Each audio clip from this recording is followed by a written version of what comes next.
আসসালামু আলাইকুম ভিউয়ার্স, কেমন আছেন সবাই? আশা করছি ভালো আছেন। তো আজ আমি রান্না করছি গরুর মোচা, মানে অনেকে বলে বিসমিল্লাহ।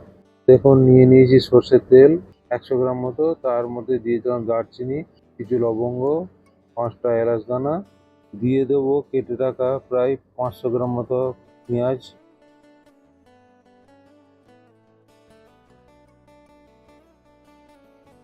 পেঁয়াজটাকে তাড়াতাড়ি নরম করার জন্য দিয়ে দেবো অল্প করে লবণ। নাড়তে নাড়তে পেঁয়াজ বেশ ভালো করে লাল হয়ে উঠলে দিয়ে দিয়েছিলাম এই মোচা বা হচ্ছে বিসমিল্লা। নেড়ে নেড়ে বেশ ভালো করে শুকনো দিয়ে কষিয়ে নেবো।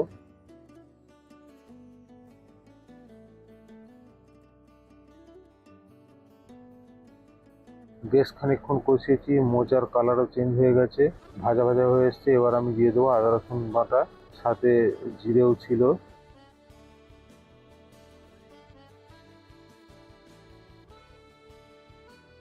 খুব ভালো করে নেড়ে দেবো।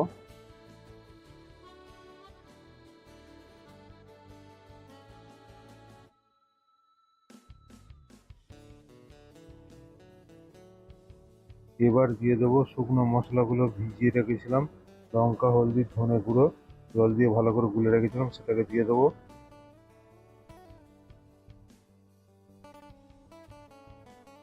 করে নেড়ে নেড়ে কষাবো যতক্ষণ না মশলা থেকে তেল বেরিয়ে আসে। কষিয়ে কষিয়ে মশলা থেকে তেল বেরিয়ে এলেই দিয়ে দেবো টমেটো কুচি। ভালো করে নেড়ে নিয়ে দিয়ে দেবো ধনেপাতা কুচি। ধনেপাতা দিয়ে ভালো করে কষিয়ে নিয়ে দিয়ে দেবো ফুটন্ত গরম জল আন্দাজ মতো।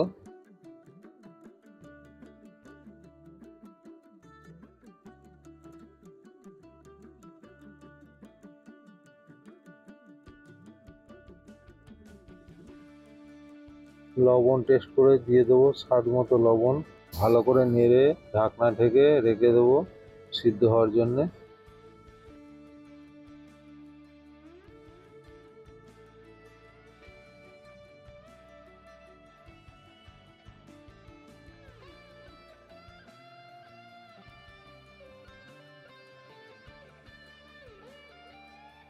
এখানে আমি দিয়ে দিচ্ছি প্রায় 1.5 টেবিল চামচ মতো ধনে জিরে ভেজে গুঁড়ো করা। ধনে জিরে একসাথে ভেজে গুঁড়ো করার সুঘ্রাণটা খুবই সুন্দর হয়। তরকারিটা আমার ভালো করে কষানো হয়ে গেছে, এবার আমি ঢেকে সিদ্ধ করে নেবো।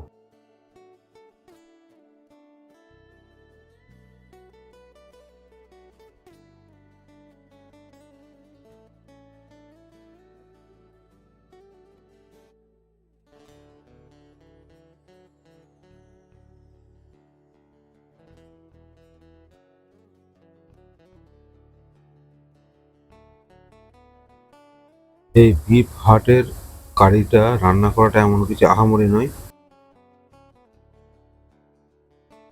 ভালো করে ধৈর্য ধরে রান্না করলেই হবে, তাহলে খুব টেস্টি হবে। দেখুন, আমার রান্না শেষ হয়ে গেছে। এই বিফ বা মটনের মোচা কষা খেতে খুবই ভালো লাগে, খুবই স্বাদ লাগে। দেখুন, রুটি বা পরোটা বা ভাতের সাথে আপনারা ট্রাই করতে পারেন। ভিউয়ার্স, ভিডিওটা যদি আমার ভালো লেগে থাকে তো অবশ্যই লাইক, কমেন্ট, শেয়ার করে সাথে থাকবেন, উৎসাহ দেবেন।